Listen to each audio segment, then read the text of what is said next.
जी बिस्मिल्लाहिर्रहमानिर्रहीम अस्सलाम वालेकुम। पिछला जो लेक्चर हमारा था वो था वर्चुअलाइजेशन का इंट्रोडक्शन था कि वर्चुअलाइजेशन हमारे पास क्या होता है, ठीक है, उसके बेनिफिट्स क्या हैं, उसकी एप्लीकेशंस क्या हैं कि हम उसको किस तरह इस्तेमाल कर सकते हैं। आज का जो हमारा टॉपिक है वो बेसिकली ये है कि हम किस तरह एक वर्चुअल मशीन को बनाएंगे ताकि हमारे पास एक वर्चुअल एनवायरनमेंट क्रिएट हो जाए और एक ही पीसी के अंदर हम जो है एक ही कंप्यूटर सिस्टम, एक ही ऑपरेटिंग सिस्टम के अंदर हम multiple operating system through hypervisor type number 2 इंशाल्लाह हम उसको इस्तेमाल करेंगे और इसको क्रिएट करेंगे। यहाँ पे मेरे पास दो अप्रोच है। एक अप्रोच ये है कि जब मैं वर्चुअल मशीन क्रिएट करूँगा तो मेरे पास दो ऑप्शंस आएंगे। एक होगा टिपिकल ऑपरेशन होगा, एक कस्टमाइज होगा। टिपिकल ऑपरेशन में मेरे पास ये होगा कि जो भी डिफ़ॉल्ट वैल्यूज़ हमारे पास होंगी एक वर्चुअल मशीन बनाने के लिए, तो उसको हम जो है ना फॉलोअप करेंगे। वो इजी टू गो स्टेप है, ठीक है, एक मिनट के अंदर अंदर वो बन जाता है हमारे पास। लेकिन अगर आप चाहते हैं कि आपको एक कस्टमाइज वर्चुअल मशीन मिले जिसमें आप अपनी मर्ज़ी के मुताबिक जो है सॉफ्टवेयर बेस्ड हार्डवेयर जो है वो आप उसको असाइन करना चाहते हैं वर्चुअल हार्डवेयर, तो आप वो कस्टमाइज ऑप्शन पे जाएंगे। तो चलिए इंशाल्लाह स्टार्ट करते हैं और देखते हैं कि किस तरह हमारे पास वर्चुअल मशीन क्रिएट होती है। अच्छा जी, मैं अपने सिस्टम पे आ गया हूँ। माइक्रोसॉफ्ट विंडोज़ 10 की विंडो है जो कि मैंने लैपटॉप में इंस्टॉल की हुई है और इसकी जो स्पेसिफिकेशन है मेरे सिस्टम की वो आपको स्क्रीन पे नज़र आ रही होगी। इसके अंदर मैंने क्या किया था कि VMware वर्कस्टेशन को मैंने इंस्टॉल किया है। अब यहाँ पे हमारे पास है आज का जो लेक्चर है वो ये है कि create a new virtual machine. आप यहाँ से भी वर्चुअल मशीन क्रिएट कर सकते हैं और फाइल में जाके न्यू वर्चुअल मशीन भी क्रिएट कर सकते हैं, ठीक है। टिपिकल रिकमेंडेड जो मैंने आपसे अभी पहले भी कहा कि यहाँ पे हमारे पास ऐसे ऑप्शंस होते हैं जो कि लिमिटेड रिसोर्सेज पे डिपेंडेंट होते हैं हमारे पास, ठीक है ना। आप सिंपली नेक्स्ट करें। नेक्स्ट करने के बाद आपको ये विंडो ओपन होगी। आपने यहाँ पे इंस्टॉल डिस्क को डालना है कि आपने कौन सी विंडोज़ को इंस्टॉल करनी है या कौन से ऑपरेटिंग सिस्टम को आपने इंस्टॉल करना है। अगर आपके पास CD ड्राइव में आपके पास अगर विंडो है तो वो यहाँ पे नज़र आ जाएगी, ऑपरेटिंग सिस्टम यहाँ पे नज़र आ जाएगा। लेकिन अगर आपके पास यहाँ पे नहीं है तो आपको, अगर आपके पास ISO फाइल है तो आप यहाँ पे ISO फाइल ब्राउज करके यहाँ पे डाल सकते हैं जो कि आपकी एक्चुअली सेटअप होगा ऑपरेटिंग सिस्टम का। लेकिन अगर फॉर एग्जांपल आपके पास ये भी नहीं है और आप चाहते हैं कि सिर्फ आपको वो मशीन क्रिएट हो जाए और लेटर ऑन जब आप बूट करेंगे तब आपने उसको ऑपरेटिंग सिस्टम देना, तो आप बाद में भी इसकी सेटिंग में जाके इसको दे सकते हैं। यहाँ पे वो ऑप्शन सिलेक्ट कर लें। मैं इंस्टॉलर डिस्क को सिलेक्ट करता हूँ क्योंकि मेरे पास विंडो 10 की ISO फाइल मौजूद है। मैं ब्राउज करता हूँ। ब्राउज करने के बाद मेरा जो फोल्डर जहाँ पे मैंने रखा हुआ है विंडो 10 का ISO फाइल वो सिलेक्ट कर लेंगे और ओपन कर लेंगे, ठीक है। तो ये देखिए यहाँ पे आपको पूरा उस जो ISO फाइल है उसकी पूरी डिटेल आपको यहाँ पे नज़र आ जाएगी कि विंडो 10 x64 बिट का जो है ये ऑपरेटिंग सिस्टम होगा। नेक्स्ट करते हैं। नेक्स्ट करने के बाद आपको, आपके पास अगर प्रोडक्ट की है तो वेल एंड गुड, अगर नहीं है तो आप फिर बाद में भी इसको इसके अंदर जो है जब आप इंस्टॉल करेंगे तब भी आप प्रोडक्ट की यहाँ पे डाल सकते हैं। विंडो 10 एजुकेशन, ये मेरे पास यहाँ पे वर्जन्स हैं तो मैं प्रो को सिलेक्ट करता हूँ। अगर आपके पास अब जब यहाँ पे लिखा हुआ है सिक्योर मीन्स अगर आपके पास अब आप कोई अपना नाम देना चाहते हैं, ठीक है ना, यूज़र 1, तो ये फुल नेम एक यूज़र क्रिएट हो जाएगा। ऑप्शन है कि अगर आपने उसको पासवर्ड देना तो पासवर्ड दे दें, अदरवाइज आप इसको इसी तरह छोड़ दें, ठीक है। नेक्स्ट करते हैं। तो नेक्स्ट करने के बाद आपको एक ऑप्शन आएगा कि आपने प्रोडक्ट की एंटर नहीं की, अगर आप चाहते हैं तो आप बाद में भी इसको एंटर कर सकते हैं। यस करके कंटिन्यू करें। फिर आपको ये कहेगा कि आपने इस वर्चुअल मशीन को कौन सा नाम देना है, तो मैं इसको नाम देता हूँ विंडो 10_pro, ठीक है। और लोकेशन में मैं जाता हूँ, लोकेशन को मैं यहाँ पे जाके एक न्यू करते हैं विंडो 10 VM, ठीक है। वर्चुअल मशीन क्रिएट करते हैं, यहाँ पे सेलेक्ट हो गया। नेक्स्ट करते हैं। नेक्स्ट करने के बाद आपने इसको कितनी GB असाइन करनी है, तो मैं इसको नॉर्मली यहाँ पे देता हूँ 330 GB, ठीक है।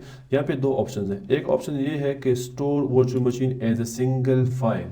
जब हम ये ऑप्शन सेलेक्ट करेंगे तो आपके पास ये जो वर्चुअल हार्ड डिस्क है ये इसकी एक फ़ाइल बनेगी, उसको हम वर्चुअल हार्ड डिस्क की जो जो वर्चुअल हार्ड डिस्क हम कहते हैं उसकी एक फ़ाइल बन जाएगी। लेकिन अगर आपने क्या किया कि स्प्लिट वर्चुअल मशीन कर दिया, तो स्प्लिट वर्चुअल मशीन में आपके पास क्या होगा, जो वो 30 GB का हार्ड डिस्क आपका वर्चुअल बनेगा वो स्प्लिट हो जाएगा। अगर आपने ये मल्टीपल ऑप्शन सेलेक्ट कर दिया, मल्टीपल फाइल का आपने ऑप्शन सेलेक्ट कर दिया है और आप यहाँ पे दे रहे हैं कितना 950 से कम, मतलब आप 900 GB आप यहाँ पे एक वर्चुअल डिस्क क्रिएट कर रहे हैं, तो यहाँ पे क्या होगा कि मल्टीपल फाइल्स बनेंगी 900 GB की 2 GB का, 2 GB के 900 तक जाएगा और ये फाइल्स बनती जाएंगी। लेकिन अगर आपने यहाँ पे एक हार्ड डिस्क बनाना है फॉर एग्जांपल 1024 1 टेराबाइट का, तो 1 टेराबाइट का यहाँ पे हार्ड डिस्क आपको किस तरह बनेगा, यहाँ पे आपके दो फाइल्स बनेंगी।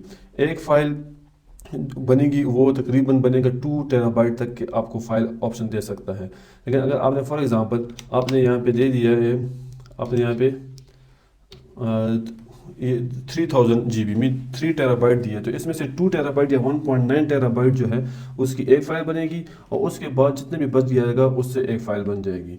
तो नॉर्मली हम क्या करते हैं कि नॉर्मली देखें, अब मैंने यहाँ पे 30 सेलेक्ट कर लिया, देखें यहाँ पे ऑप्शन ये एनेबल हो गया, ठीक है। नॉर्मली सिंगल फाइल जो है ना आप वो सेलेक्ट करें तो अच्छा होगा इनिशियली, अदरवाइज अगर आप ये करते तो ये भी बेहतर है, लेकिन ये क्या हो, इससे परफॉर्मेंस इसकी स्लो हो जाएगी। नेक्स्ट करते हैं। नेक्स्ट करने के बाद आप फिनिश कर लें, आपको ये वॉशिंग मशीन बन जाएगा, ठीक है ना जी। तो ये पूरा प्रोसेस करके आपको एक वॉशिंग मशीन वर्क स्टेशन बन जाएगा।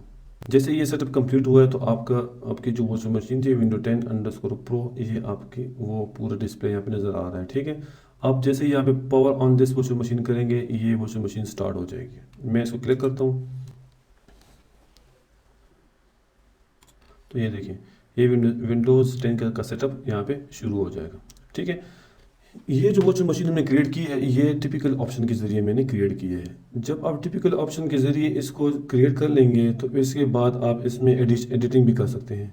अगर फॉर एग्जांपल आपने कहा कि मैंने तो यहाँ पे रैम को उसको असाइन ही नहीं किया, यहाँ पे ऑलरेडी 2 GB असाइन कर दिया है, तो चूंकि ये खुद ही देखेगा विंडोज़ को कि विंडोज़ के लिए कितनी GB की मेमोरी चाहिए और आपके पास कितनी GB की मेमोरी अवेलेबल है, तो वो उसके अकॉर्डिंग डिफ़ॉल्ट वैल्यू को डाल देगा। लेकिन अगर आपने इसको 2 GB से 1 GB करना है या 3 GB करना है तो सिंपल एडिट वॉशिंग मशीन की सेटिंग को क्लिक करेंगे आप,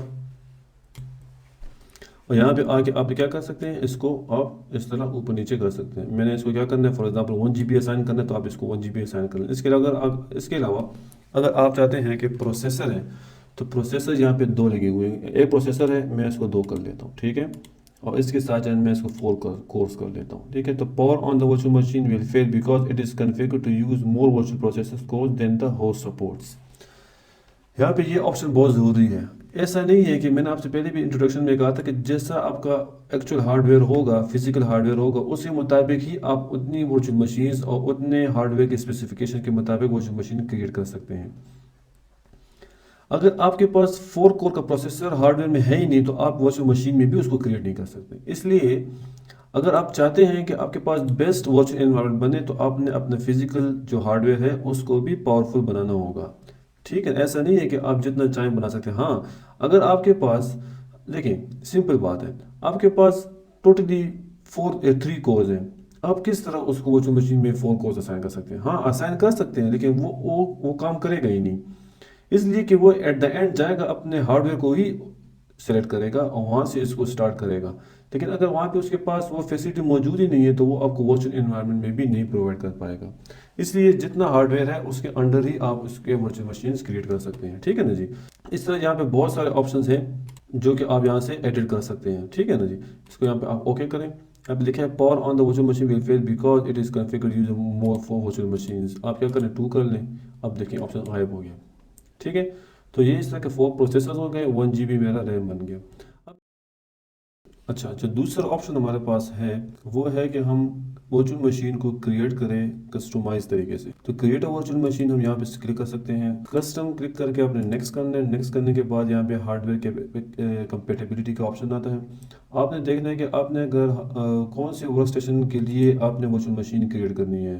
तो ये सारे वर्क स्टेशन के वर्जन हैं, हर एक वर्जन के अपनी कंपेटेबिलिटी प्रोडक्ट्स होते हैं, ठीक है, और लिमिटेशन होती है। जैसे कि आप देख लें कि वर्क स्टेशन 15.x यानी 15 का वर्जन जितना भी आएगा उसमें लिमिटेशन ये है कि आप 64 GB तक रैम असाइन कर सकते हैं।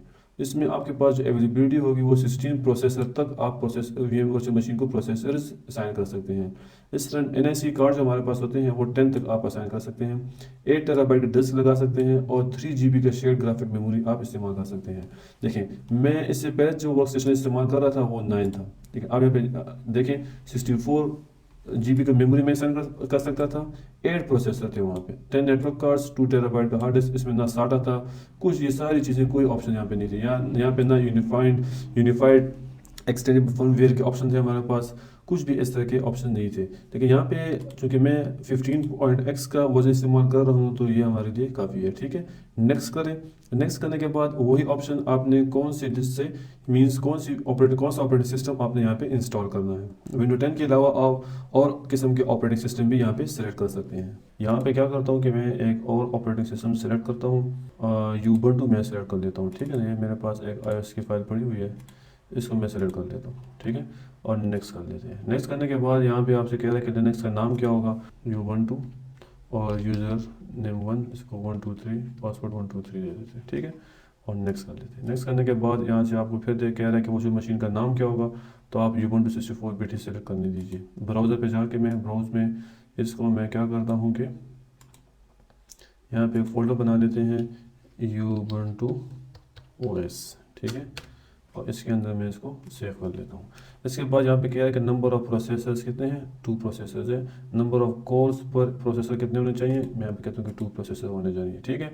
टोटल कोर्स हमारे पास कितने हो गए, 4 कोर्स हो गए। नेक्स्ट कर लेते हैं। कितनी GB की मेमोरी असाइन करनी है, तो मैं इसको 1 GB की मेमोरी असाइन कर लेता हूँ, ठीक है, 1024 GB, ठीक है, MB। नेक्स्ट कर लेते हैं। नेक्स्ट करने के बाद आपको यहाँ पे ऑप्शन देगा कि आपने NSE कार्ड जो डालनी है, तो उसका नेटवर्क कनेक्शन क्या होगा, ब्रिज होगा, नेट होगा, होस्ट ओनली होगा, या क्या होगा। ब्रिज मीन्स आपको डायरेक्टली ये जो लैपटॉप का जो कनेक्शन है नेट का, उसके साथ आपने डायरेक्ट इसको लिंक करना है, तो आप इसको ऑप्शन को सिलेक्ट कर लें। लेकिन अगर आप चाहते हैं कि नहीं, आपने नेटिंग करनी है, नेटवर्क एड्रेस ट्रांसलेशन कर लेनी है ताकि ये इसका अपना एक नेटवर्क हो और ये बाहर जाए, तो आप इसको यहाँ से सेलेक्ट कर सकते हैं। थर्ड ऑप्शन ये है कि यूज़ होस्ट ओनली नेटवर्किंग। और जब आप इसको सेलेक्ट करेंगे तो जितनी भी वर्चुअल मशीन हैं वो आपस में कम्युनिकेट कर पाएंगे, लेकिन सारी जो भी वर्चुअल मशीन ये बनेगी तो ये फिजिकल नेटवर्क के साथ कनेक्शन नहीं कर पाएगी, ठीक है। अगर आप चाहते हैं कि आपने नेटवर्क कनेक्शन इस्तेमाल नहीं करना, तो आप इसको यहाँ से इस्तेमाल कर लें। इंशाल्लाह इसको आप बाद में भी इसको कन्फिगर कर सकते हैं, इसके बारे में भी एक लेक्चर बनाऊंगा मैं। नेक्स्ट करने के बाद ये IO कंट्रोलर टाइप्स होते हैं, ये रिकमेंडेड जहाँ पे जो ऑप्शन है आप इसको सेलेक्ट होने दें, ताकि आपको फिर कोई ऑप्शन कोई प्रॉब्लम ना क्रिएट हो। नेक्स्ट कर लें। नेक्स्ट करने के बाद आपने वर्चुअल डिस्क बनानी है, आपने SCSI बनाना है, SATA बनाना है, IDE बनाना है, क्या बनाना है, इसको भी आप रिकमेंडेड ऑप्शन पे ही छोड़ दें। इसके बाद सेलेक्ट अ डिस्क, यहाँ पे लिखा हुआ है कि create a new virtual disc, आप एक और वर्चुअल डिस्क बना लें, मतलब अपने मुताबिक उसको हार्ड डिस्क की जो आपने जितने भी GB MB के डिस्क बनानी है आप बना सकते हैं। लेकिन अगर आप कह रहे हैं कि नहीं मेरे पास ऑलरेडी एक वर्चुअल डिस्क पड़ी हुई है, तो आप इसको यहाँ पे ऑप्शन को सिलेक्ट कर सकते हैं।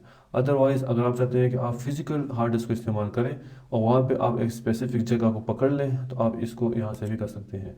लेकिन अच्छी ऑप्शन जो है वो ये है कि हम क्या करें, क्रिएट न्यू वर्चुअल डिस्क कर लें। नेक्स्ट करने के बाद आप यहाँ पे इसको साइज़ दे सकते हैं, 20 GB साइज़ दे दें, 10 GB साइज़ दे दें, आप पे डिपेंड करता है। फिर यहाँ पे भी वही ऑप्शन है कि allocate all disc space now, आप चाहते हैं कि जो वर्चुअल डिस्क अभी बना रहे हैं आप 20 GB उसको अभी असाइन करना चाहते हैं, या नहीं खुद ही रन टाइम पे जितने भी वो इसके अंदर हम सॉफ्टवेयर इंस्टॉल करते जाएंगे तो वो 20 GB में अपनी जगह पर करते जाएगी। फॉर एग्जांपल मैंने ऑपरेटिंग सिस्टम इंस्टॉल कर लिया, अगर जब मैंने ऑपरेटिंग सिस्टम यहाँ पे इंस्टॉल कर लिया है, ठीक है, तो क्या होगा कि 20 GB में 5 GB की ऑपरेटिंग सिस्टम की इंस्टॉलेशन हो जाएगी, बाकी के 15 GB क्या होगा, फ्री होगा। लेकिन अगर मैंने इस ऑप्शन को सेलेक्ट कर लिया तो 20 GB ये ऑक्यूपाई कर लेगा, ये फिजिकल हार्ड डिस्क में ये 20 GB इसको इसकी जगह वो पकड़ लेगा। Store virtual disk as a single file, इसके बारे में हमने टिपिकल ऑप्शन में हमने इसको डिस्कस कर लिया था, ठीक है। तो मैं इसको डायनामिक कर लेता हूँ ताकि खुद ही ये ग्रो करता जाए। नेक्स्ट करने के बाद ये कह रहा है कि आपने 120 GB disk will be created using this file name, इसका फाइल नेम ये होगा, आपने इसको कहाँ पे स्टोर करना है, तो ये Ubuntu के अपने ही फोल्डर में इसको सेव कर लेगा, ठीक है। नेक्स्ट कर लेते हैं। नेक्स्ट करने के बाद देखिए यहाँ पे कस्टमाइज हार्डवेयर का ऑप्शन यहाँ पे आ रहा है। अब यहाँ पे भी इसको फिर दोबारा अगर आप करना चाहते हैं, कोई चेंज करना चाहते हैं, या अगर आप चाहते हैं कि मैंने यहाँ पे एक एडाप्टर लगा हुआ है, आप इसको ऐड कर लें। ऐड करने के बाद आप यहाँ पे क्या कर सकते हैं, एक और नेटवर्क एडाप्टर भी इसको यहाँ पे इस्तेमाल डाल सकते हैं, ठीक है। तो आपके पास इसके अंदर 2 NSE कार्ड लग जाएंगी, ठीक है। क्लोज कर लें और उसको फिनिश कर लें। तो ये देखें, ये आपका एक और वर्चुअल मशीन यहाँ पे क्रिएट हो गया है। इसको मैं पावर ऑन करता हूँ तो आपको नज़र आ जाएगा कि ये किस तरह बाकी ऑपरेटिंग सिस्टम की तरह ये भी काम कर रहा है।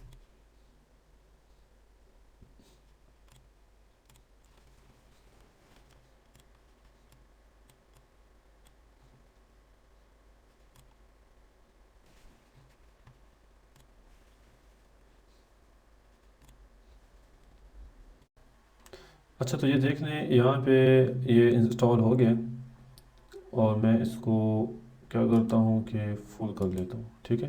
देखिए यहाँ पे क्या लिखा है कि वाइड कनेक्शन कनेक्टेड, इसको मैंने पासवर्ड दिया था 123। ये यूनिक्स का Ubuntu है हमारे पास, ठीक है ना। मतलब ये देखें, मुझे Ubuntu चाहिए था, मैंने क्या किया, अपने ही लैपटॉप के अंदर ऑपरेटिंग सिस्टम को इंस्टॉल किया था, उसके अंदर मैंने वर्क स्टेशन को डाल के ये अलग सा एक इस्तेमाल कर दिया। अगर मैं चाहता हूँ कि मैं अपने सिस्टम पे वापस चला जाऊँ, आप यहाँ पे इसको क्लिक करें, रेडी टू गो, आप अपने सिस्टम पे वापस आ गए हैं। आप चाहते हैं कि मैं यूबंटू पे जाऊँ, तो आप यूबंटू पे क्लिक कर लें यहाँ पे। अब देखिए सिर्फ ये एक वर्चुअल मशीन नहीं है, मैंने देखिए यहाँ पे विंडो 10 प्रो को इंस्टॉल किया था ना इससे पहले टिपिकल ऑप्शन के ज़रिए, तो ये देखिए यहाँ पे इसके अंदर विंडो इंस्टॉल हो गई है, ठीक है ना। तो एट अ टाइम मेरे पास अब फिजिकल एक सिस्टम है जो कि विंडोज़ 10 का है, उसके अंदर मैंने विंडो 10 प्रो इंस्टॉल किया है, उसके अंदर मेरे पास यूबंटू भी एट अ टाइम मैं इसको साइमल्टेनियसली इस्तेमाल कर रहा हूँ, और विंडो 10 एक और वर्चुअल मशीन है उसको भी मैं यहाँ पे इस्तेमाल कर रहा हूँ। तो बेसिकली वर्चुअलाइजेशन टाइप 2 जो है और टाइप 1 वो हमें यही फैसिलिटी प्रोवाइड कर रही है कि आप at a time more than one system, different operating system, different vendor के ऑपरेटिंग सिस्टम्स को आप इस्तेमाल कर सकते हैं और अपने हार्डवेयर को अच्छी तरीके से यूटिलाइज कर सकते हैं। तो ये था हमारा जो बेसिक कंसेप्ट वर्चुअलाइजेशन का। इसमें हमने वर्चुअलाइजेशन का कंसेप्ट पढ़ा, क्यों इस्तेमाल होता है और इसका इस्तेमाल किस तरह करते, बनाएंगे किस तरह, ये सारी की सारी चीज़ें हमने इन 2 लेक्चर्स में कवर कर ली हैं। अगर आपने पिछले लेक्चर नहीं देखा तो आप ऊपर कार्ड को क्लिक कर सकते हैं और आप मेरे प्रीवियस की वीडियोस को जो है ना वो देख सकते हैं। तो इंशाल्लाह हम इसमें और भी काम करेंगे, आहिस्ता आहिस्ता हम देखेंगे कि हमने अपना एक नेटवर्क बनाना है। इसके अलावा यहाँ पे विंडो 10 है, मैं इसके अंदर इंशाल्लाह हम साथ में विंडोज़ 12 जो सर्वर है उसको भी इंस्टॉल करेंगे। उसको इंस्टॉल करने के बाद हम क्या करेंगे, डोमेन कंट्रोलर उसको बनाएंगे, और डोमेन कंट्रोलर बनाने के बाद उसके अंदर हम फिर एक नेटवर्क बनाएंगे। और उस नेटवर्क को अंडरस्टैंड करने के लिए आपको क्या होगा कि आपने जो है हमारा जो नेटवर्किंग का जो पूरी एक सीरीज स्टार्ट हुई है उसको आप साथ साथ देखें तो आपको आइडिया क्लियर होता जाएगा कि नेटवर्किंग एक्चुअली कंप्यूटर नेटवर्क हमारे पास किस तरह काम करता है। तो तब तक के लिए अल्लाह हाफिज़।